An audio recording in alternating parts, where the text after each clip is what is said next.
Hello guys, welcome to the channel Kishan Saini education. आज 6 सितंबर 2023। दोस्तों आज है 6 सितंबर 2023 वेनेसडे। जैसा कि दोस्तों आपको पता है कि हमारे चैनल में द हिंदू के आर्टिकल का एनालिसिस किया जाता है एग्ज़ाम के पर्सपेक्टिव से। तो दोस्तों आज का वीडियो बहुत ही इम्पोर्टेंट होने वाला है, तो कृपया आप इसको ध्यान से देखें, ध्यान से समझें। उसके बाद हम आपको एक क्वेश्चन देते हैं जो आपको बताना है कि क्या पाकिस्तान G20 का हिस्सा है। आपको बताना होगा कि पाकिस्तान G20 का हिस्सा है। कमेंट सेक्शन में हमको टाइप करके बताइए। नाउ आते हैं अपने आर्टिकल की तरफ। यहाँ पे जो न्यूज़ है वो बहुत ही कल शाम से बहुत इम्पोर्टेंट न्यूज़ बन के आ रही है। अब न्यूज़ क्या है? Bharat respects India in G20 invite from president. अब ये न्यूज़ क्या है, सारा का सारा आइए डिस्कशन करते हैं। दोस्तों देश के अंदर में बहुत बड़ा बदलाव हो सकता है, देखने को मिलेगा, बदलाव देखने को मिलेगा। जैसे कि हम देश की बात करते हैं, अपने देश की बात करें तो इंडिया को हम कभी भारत के नाम से, कभी हिंदुस्तान के नाम पे, कभी हिंदुस्तान को भारत के नाम पे से जाना जाता है। लेकिन बहुत जल्द सरकार यहाँ पे बिल ला सकती है। आप सबको पता होगा कि सरकार स्पेशल सेशन रखी है पार्लियामेंट पे, जो 18 से 22 सितंबर तक लगभग 5 दिन तक ये सेशन चलेगी। 5 दिन का ये सेशन चलने वाला है। 5 दिनों का स्पेशल सेशन पार्लियामेंट के अंदर में लेकर हो सकता है कि यूनिफॉर्म सिविल कोड के लिए यूनिफॉर्म सिविल कोड को लेकर बात किया जाए। हो सकता है वन नेशन वन इलेक्शन के लेकर बात किया जाए। लेकिन काफ़ी हद तक जो सेशन बुलाया जाएगी उसमें इंडिया को हटाकर भारत, सिर्फ और सिर्फ भारत बुलाया जाए, क्योंकि ये संविधान के भाग नंबर 1 में ये दोनों बातें मेंशन है। लेकिन अब सरकार हो सकता है कि ऑफिशियल नाम जो इंडिया करके है, जैसे कि आप जाएंगे, जैसे कि मैच होता है, अभी जो मैच है एशिया वर्ल्ड कप, उसमें क्या है, कहीं ना कहीं इंडिया के नाम से का शब्द आता है। हमारी जो पार्लियामेंट है उसमें इंडियन पार्लियामेंट बोला जाता है। और कई सारे इंस्टीट्यूट्स हैं, जैसे कि आईआईटी को लेकर अगर आप इंग्लिश में अगर आप कहेंगे तो इंडियन इंस्टीट्यूट ऑफ टेक्नोलॉजी, इसे ये नहीं कहेंगे कि भारत इंस्टीट्यूट ऑफ टेक्नोलॉजी। आगे चल के भारत की इंडिया की जो स्पेस एजेंसी है वो भी उसके नाम के भी आगे इंडिया लिखा जाता है। लेकिन अब कहीं ना कहीं ये इंडिया का जो नाम शब्द है वो हटाकर सिर्फ और सिर्फ भारत रख दिया जाए। ये मैं आपको आगे बताता हूँ कि कौन से संविधान के कौन से भाग नंबर में इन दोनों का मेंशन किया हुआ है। अब ये खबर क्या है, ये कहाँ से ये न्यूज़ निकल के आ रही है, और भारत का जो इतिहास है वो भी हम आपको बताएंगे। आप देख सकते हैं ट्विटर में हमारे कई सारे मीडिया एजेंसीज हैं, उसमें बताया जा रहा है कि जो 18 से लेकर 22 ऑफ सितंबर है, ये 5 दिन का सेशन में, स्पेशल सेशन में, ये कहीं ना कहीं इंडिया का नाम यहाँ पे जो नाम है वो इंडिया नहीं रखकर भारत ही बुलाया जाएगा। अगर आप देखोगे हमारे संविधान के अंदर में, कॉन्स्टिट्यूशन ऑफ इंडिया के अंदर में आप देखोगे कि पार्ट फर्स्ट में the union and it is territory में पहला आर्टिकल जो है, हमारा पहला आर्टिकल है। अगर आप आर्टिकल 1 का पहला लाइन देखेंगे तो India that is Bharat, India शब्द भी है और भारत शब्द भी है। हो सकता है इसमें जो स्पेशल सेशन है उसमें कॉन्स्टिट्यूशन अमेंडमेंट लाकर, कॉन्स्टिट्यूशन बुला के, अमेंडमेंट ला के ये जो इंडिया शब्द है इसको हटा दिया जाए, इसको हमेशा के लिए हटा दिया जाए, इंडिया शब्द को हटा दिया जाए। कॉन्स्टिट्यूशन अमेंडमेंट एक्ट लाकर इंडिया शब्द को हमेशा के लिए हटा दिया। अब आप सोच रहे हैं कि ये इतनी बड़ी बड़ी बातें हम क्यों कर रहे हैं, तो आइए दोस्तों इसको भी समझते हैं। दोस्तों G20 का समिट होने वाला है, जैसा कि न्यू दिल्ली में होने वाला है। अब इसमें बड़े बड़े दिग्गज नेता जैसे कि यूएसए के जॉन बाइडन, फ्रांस के नेता, ये सारे के सारे बड़े लीडर्स।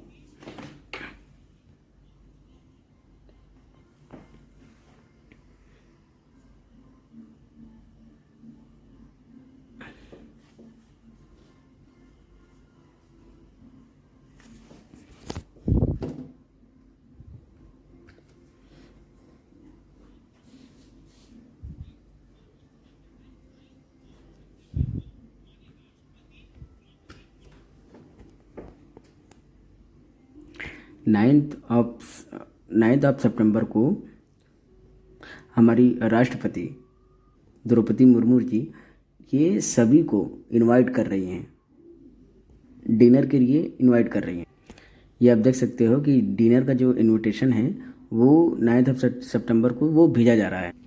लेकिन यहाँ पे चौंकाने वाली बात ये है कि कहीं पे भी इंडिया की तरफ से लेटर जाता था, वहाँ पे लिखा रहता था the president of India.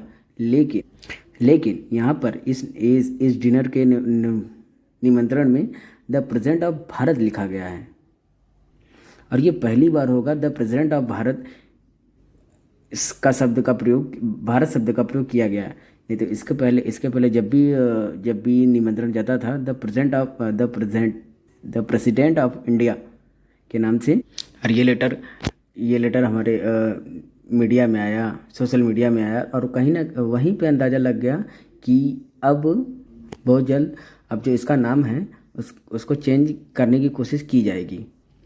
Even जो बीजेपी के लीडर हैं, आसाम के चीफ मिनिस्टर हैं, उन्होंने ट्वीट किया, republic of Bharat happy and proud that our civilisation in marching ahead boldly toward Amritkaal. इन्होंने अपना ट्विटर अकाउंट से ट्वीट किया है। अभी आपने देखा होगा कि जो अपोजिशन पार्टी है वो अपना एक ग्रुप बनाया हुआ है, एक गुट बनाया हुआ है, जिसका नाम दिया गया है INDIA, Indian national democratic inclusive alliance. यहाँ पे इंडिया नाम दिया गया है। कहीं ना कहीं ये जो नाम है, ये नाम कंफ्यूज करती है। हो सकता है इसको लेकर नाम बदला जा रहा हो। और पहले से भी ये चर्चा में रहा है कि इंडिया को भारत के नाम से जाना जाए, ऑफिशियल तरीके से वो भारत के नाम पे जाना जाए। भारत सबको पहले से ऑफिशियल तरीके से रखने की बात की गई थी। यहाँ तक कि हमारे मोहन भार्गव जी जो हैं वो भी बहुत पहले से बोल रहे थे कि भारत शब्द रखा जाए, क्योंकि जब अंग्रेज आए तो अंग्रेज़ों ने क्या किया कि जो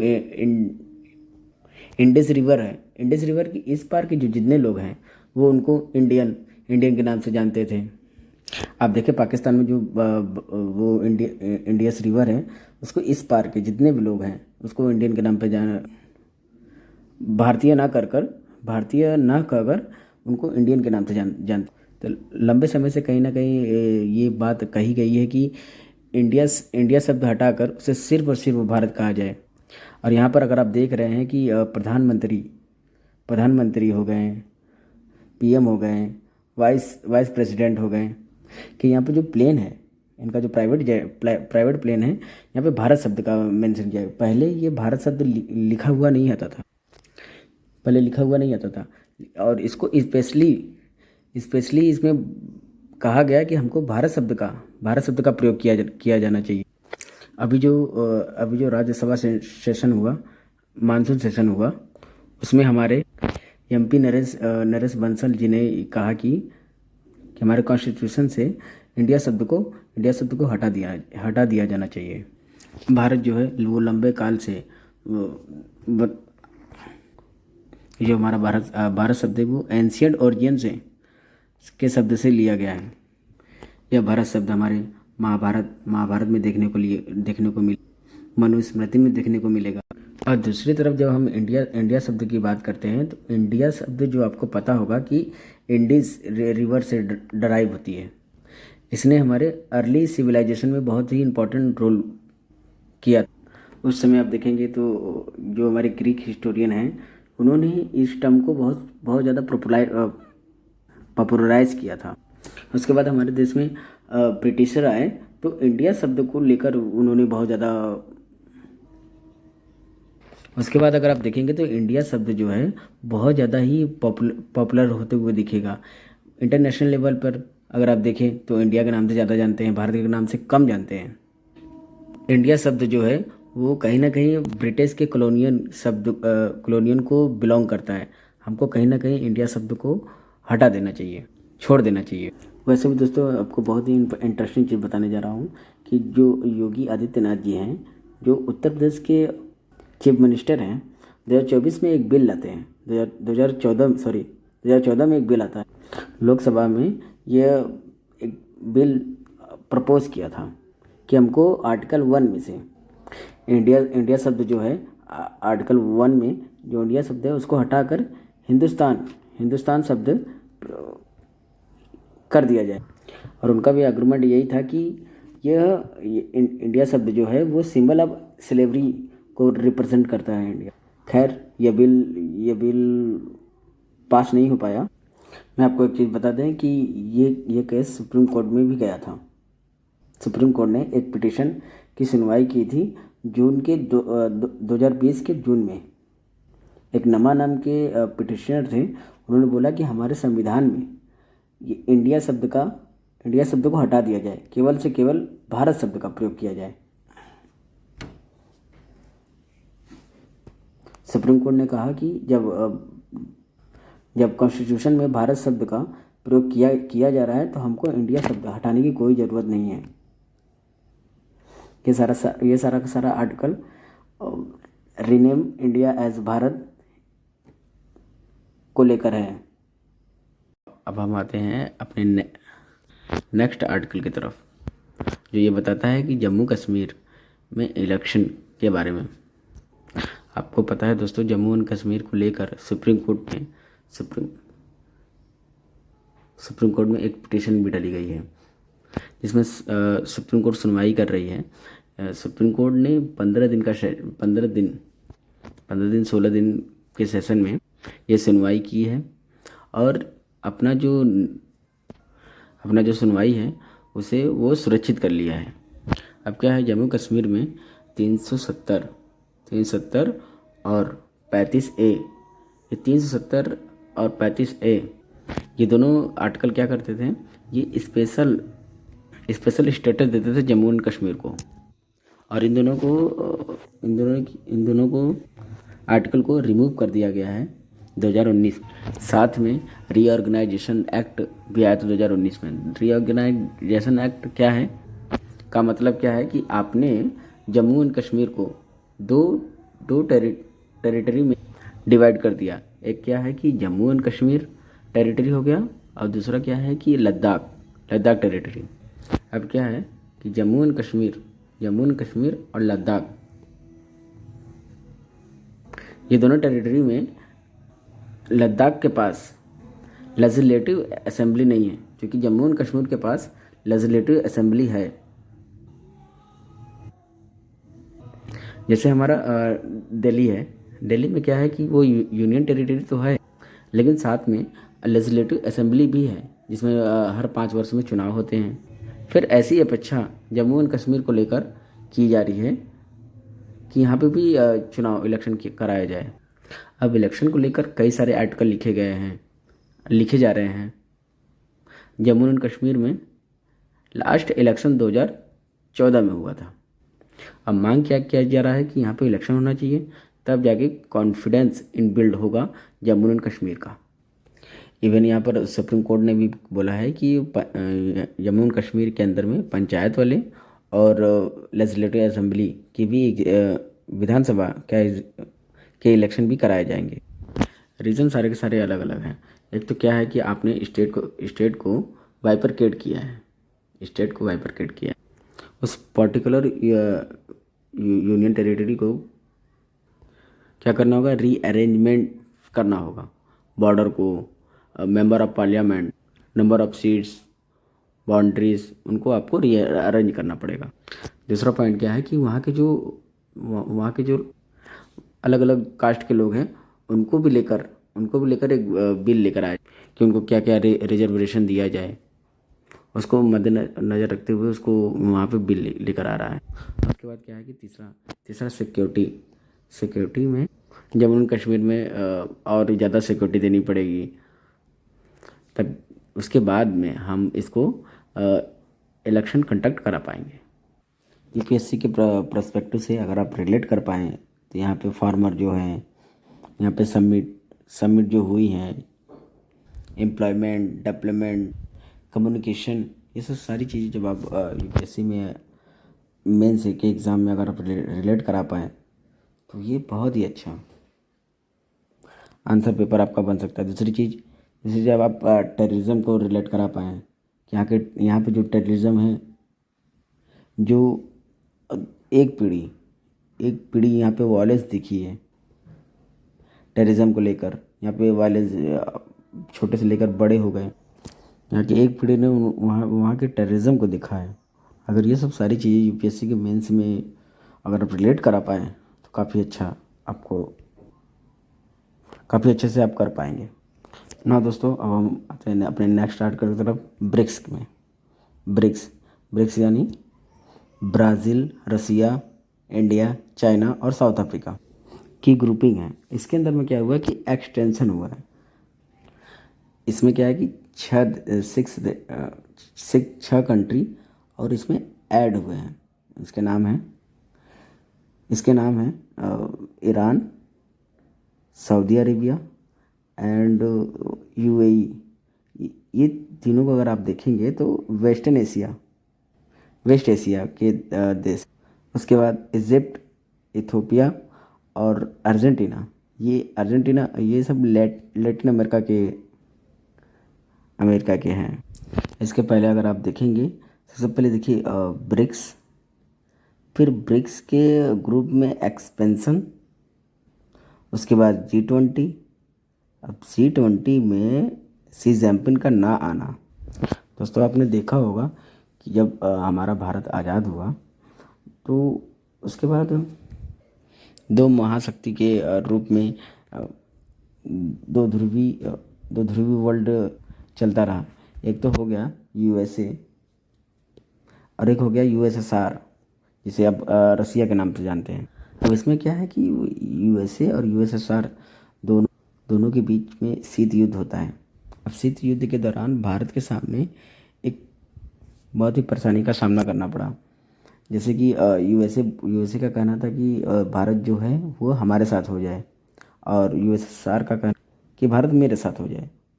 क्योंकि भारत नया आज़ाद देश हुआ था, तो वो किसी के साथ ना जाकर उन्होंने कहा कि हम किसी के साथ जाएंगे नहीं, हम दोनों के साथ दोस्ती रखेंगे। हम किसी भी USA को अगर USSR को लेकर हम किसी से दुश्मनी नहीं लेंगे। फिर उसके बाद फिर उसके साथ भारत को भी लगने लगा कि हाँ, हमको भी पावर चाहिए, वो भी देश उभरे, वो भी सब। फिर उन्होंने देखा कि जो इम्पोर्टेंट इंस्टीट्यूशन जैसे IMF को लेकर, इंटरनेशनल मॉनेटरी फंड, अब WB की बात करें, वर्ल्ड बैंक, अब WHO की बात करें, अब UNSC, United nation security council की बात करें, इन सब की अगर बात करें तो कहीं ना कहीं USA का बोलबाला रहा। और भारत की इच्छा रही कि उसका भी पावर रहे।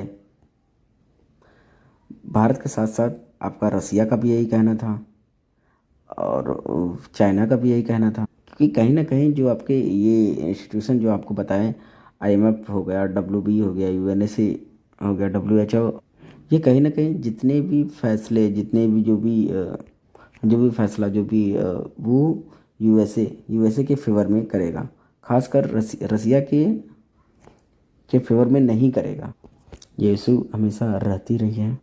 इसी को ध्यान में रखते हुए एक एक और ऑर्गेनाइजेशन बननी चाहिए जो डेवलपिंग या फिर कह सकते हैं इमर्जिंग इकोनॉमीज हैं, उनकी ग्रुपिंग हुई, जिसे कहते हैं ब्रिक्स। पहले वो ब्रिक था, फिर बाद में 2000 फिर बाद में साउथ अफ्रीका इसमें ऐड हुआ, तब इसका ब्रिक्स रखा गया। उसके बाद ये ग्रुप क्या करता था कि ये डेवलपमेंट को लेकर काम करता था। जैसे वर्ल्ड बैंक को रिप्लेस किया, IMF को रिप्लेस किया। अब ये सब क्या है कि मान लो किसी देश के पास पैसा नहीं है, जैसे फॉर एग्जांपल को लेकर अब श्रीलंका जाएं, श्रीलंका के पास पैसा रिजर्व नहीं था, तो वो IMF के पास गया। तो IMF के पास जब जाएंगे तो वहाँ पे वेस्टर्न का बोलबाला है, वो आपको पैसा देगी, लेकिन साथ में टर्म एंड कंडीशन भी देगी कि आप ये करो वो करो तो हम आपको पैसा देंगे, अब इनके साथ व्यापार नहीं करना है, ये करना है। फिर वहाँ पे उनका टर्म एंड कंडीशन रहता है। अब ये जो ब्रिक्स में एक्सपेंशन हुआ है, जो नए देश आए हैं, इस ग्रुप में यह ग्रुप कहीं ना कहीं ऐसा सेफ ले रहा है कि वेस्टर्न साइड एंड यूएसए के अगेंस्ट कह लीजिए, या फिर वेस्टर्न के पास में जो कंट्री है उनको अपने साथ, मतलब ब्रिक्स में साथ में अपने ग्रुप के अंदर में इनको ऐड किया गया। अब ये जो ब्रिक्स प्लस है, आगे क्या नाम होने वाला है पता नहीं है, क्योंकि इसका जो नाम है, जो नेशन का जो स्टार्टिंग इंग्लिश है, उसको लेकर इस ग्रुप को बनाया गया। जैसे ब्राज़ील में स्टार्टिंग भी है, इस हिसाब से इसको बनाया गया। अब आगे क्या होगा, जो छः देश ऐड हुए हैं, उस हिसाब से इनका नाम रखा जाएगा। उसके बाद शी जिनपिंग का इस G20 के समिट में ना आना। आप सोचो कि ब्रिक्स के समिट में शी जिनपिंग साहब आते हैं, उसके बाद G20 के समिट में नहीं आ रहे हैं। वो कहीं ना कहीं दर्शाता है कि एक तो इंडिया इसकी प्रेसिडेंसी कर रहा है, और दूसरी कि ये वेस्टर्न के सामने ये बैठना नहीं चाह रहे हैं। कहीं ना कहीं चाइना वेस्टर्न को रिप्लेस कर रहा है। समझ में आया आपको?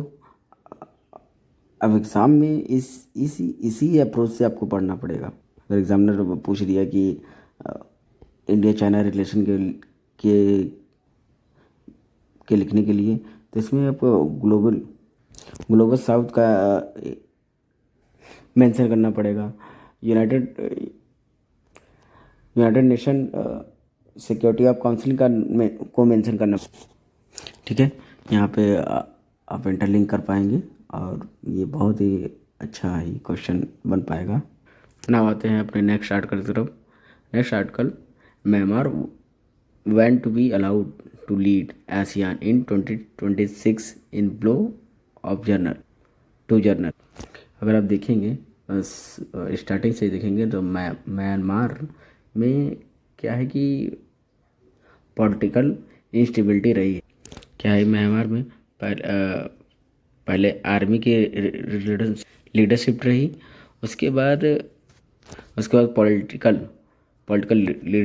लीडरशिप रही, फिर उसके बाद क्या है कि उसको कूप कर दिया, यानी कि तख्ता पलट कर दिया। कूप का मतलब है कि तख्ता पलट कर दिया गया। उसके बाद क्या है कि ऑन सैन सू की को अरेस्ट कर लिया गया। अरेस्ट करने के बाद में 2021 के बाद यहाँ पर अभी भी आर्मी का लीडरशिप है, आर्मी की गवर्नमेंट है। अब क्या है कि म्यांमार जो है वो आसियान का हिस्सा है। अब आसियान क्या है कि association of south east Asian nation. अब आसियान के पास क्या है कि 10 देश, इसमें 10 नेशन है, जिसमें क्या है कि म्यांमार भी इस आसियान का हिस्सा है। अब आसियान का क्या है कि इसका प्रेसिडेंसी चेंज होता रहता है। अब 2026 में इसकी प्रेसिडेंसी म्यांमार को मिली क्योंकि अभी वहाँ पे सरकार आर्मी की है। तो कहीं ना कहीं आसियान ये एक्सेप्ट कर रहा था कि आर्मी की गवर्नमेंट आसियान म्यांमार की प्रेसिडेंसी करेगी। इसको एक्सेप्ट ना किया इसको एक्सेप्ट नहीं किया जाए तो क्या है कि 2026 में जो म्यांमार को प्रेसिडेंसी है आसियान की, वो नहीं मिलेगी। जो लीड करने की अपॉर्चुनिटी है वो म्यांमार को नहीं मिलेगी। समझ पा रहे हैं कि सारा का सारा न्यूज़ क्या है। अब क्या है कि म्यांमार में आर्मी है। आसियान ने इनको म्यांमार को 5 पॉइंट फार्मूला भी दिया था म्यांमार के अंदर में, ताकि 5 पॉइंट फार्मूला किस लिए दिया था कि इसमें नॉर्मेंसी लाने के लिए, डेमोक्रेसी लाने के लिए। अब क्या है कि म्यांमार में आर्मी आई। अब आर्मी आने की वजह से यहाँ यूएस ने इस पे म्यांमार के ऊपर सैंक्शन लगा दिए। इन्होंने कहा कि हमको आर्मी रूल नहीं चाहिए, हमको डेमोक्रेसी चाहिए, डेमोक्रेसी प्रोसेस चाहते हैं। हम ये नहीं चाहते कि कोई आर्मी कंट्रोल करे। अब इसके बाद क्या है कि चाइना आता है। चाइना आकर म्यांमार को खूब पैसा देता है। और उसके बाद रशिया आती है, रशिया भी म्यांमार को पैसा देती है। अब कहीं ना कहीं दो ध्रुवी शक्तियाँ, जैसे पूंजीवाद, एक तरफ तो पूंजीवाद को लेकर और एक तरफ साम्यवाद को लेकर आपस में भिड़ रहे हैं। अब क्या है कि म्यांमार भारत के लिए बहुत इम्पोर्टेंट है। बहुत इम्पोर्टेंट इसलिए है क्योंकि ये बॉर्डर शेयर करती है म्यांमार। उसके साथ में हमने बहुत सारा इन्वेस्टमेंट किया हुआ है। और तीसरी बात, ये म्यांमार का जो लैंड है उसमें भारत के लिए इंसर्जेंसी फैलाया जा सकता है। इस वजह से भारत ना तो हाँ कह रहा है, ना तो ना कह रहा है। ना तो हम कट्टर के हिसाब से बोल रहे हैं कि हमको नहीं, आर्मी नहीं चाहिए, आर्मी रूल को नहीं करना है, और ना ही हम उसको एक्सेप्ट कर रहे हैं। ठीक है, समझ में आ रहा है। हमारे जो आसियान के अंदर जो कंट्रीज़ हैं, Myanmar, Brunei, Cambodia, Philippines, Indonesia, Singapore, Laos, Thailand, Malaysia, Vietnam, ये सारे के सारे 10 कंट्री आसियान का हिस्सा है। इसको बनाया गया था 8 अगस्त 1967 में, 67 में, यह बैंकॉक डिक्लेरेशन में बनाया गया था। इसका एम क्या है? 1 विज़न, 1 आइडेंटिटी एंड 1 कम्युनिटी। इसका क्वार्टर कहाँ पे है? जकार्ता, इंडोनेशिया के अंदर में। ठीक है दोस्तों, आप कनेक्ट कर पा रहे हैं म्यांमार को लेकर क्या क्या हो सकती है। मेरा एनालिसिस बस यहीं तक। स्वस्थ रहें, मस्त रहें। जय हिंद, जय भारत।